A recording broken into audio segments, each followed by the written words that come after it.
कहानी विपिन और उसका नया सफर। देहरादून शहर के एक छोटे से गांव इथरना में विपिन अपने माता पिता के साथ रहता था। विपिन बचपन से ही बड़ा नटखट था। वो हमेशा नई नई शरारतें करता रहता था। उसकी शरारतों की वजह से उसकी मम्मी पापा हमेशा उसे डांटते रहते थे। विपिन को यह अच्छी तरह से पता था कि वह कभी कभी अपनी शरारतों से अपने माता पिता को परेशान कर देता है, पर उसका मन तो हमेशा मस्ती करने में ही लगा रहता था। एक दिन विपिन के माता पिता ने सोचा कि उन्हें कुछ करना चाहिए।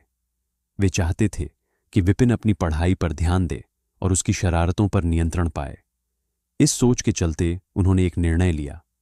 उन्होंने विपिन को उसके नाना के घर भेजने का फैसला किया, जहां वह पढ़ाई कर सके और थोड़ा अनुशासित हो सके। विपिन नाना के घर गया और वहां पहुंचते ही उसकी आंखों में चमक आ गई। नाना का घर बड़ी बाग बगिया और हरियाली से भरा हुआ था।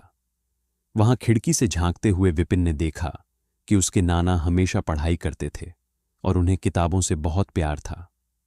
शुरुआत में विपिन को नाना के घर की दिनचर्या बहुत कड़ी लगी। उसे सुबह जल्दी उठना पड़ता था, नाश्ता करके पढ़ाई करना पड़ता था और उसके नाना उसे प्रोत्साहित करते रहते थे। वे उसे बताते थे कि शिक्षा कितनी महत्वपूर्ण है और यह जीवन में सफलता के लिए आधार बनती है।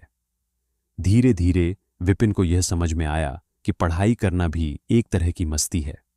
उसने अपने नाना के साथ मिलकर गणित और विज्ञान की पढ़ाई में रुचि दिखाई।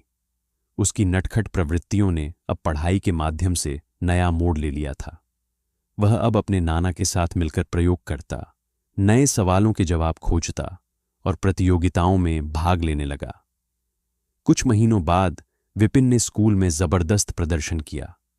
उसकी मेहनत और समर्पण ने उसे न केवल अच्छे अंक दिलाए, बल्कि उसके मम्मी पापा ने भी उसकी प्रेरणा की सराहना की।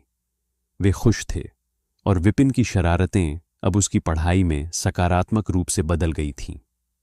इठरना गांव वापस लौटकर विपिन ने अपने दोस्तों को भी पढ़ाई के महत्व के बारे में बताया और उन्हें भी अपने साथ पढ़ाई के लिए प्रेरित किया। अब वह न केवल पढ़ाई में अच्छा था, बल्कि गांव के बच्चों के लिए एक प्रेरणा स्रोत भी बन गया था। इस तरह विपिन ने अपनी शरारतों को एक सकारात्मक दिशा दी और अपने जीवन में एक नया अध्याय शुरू किया।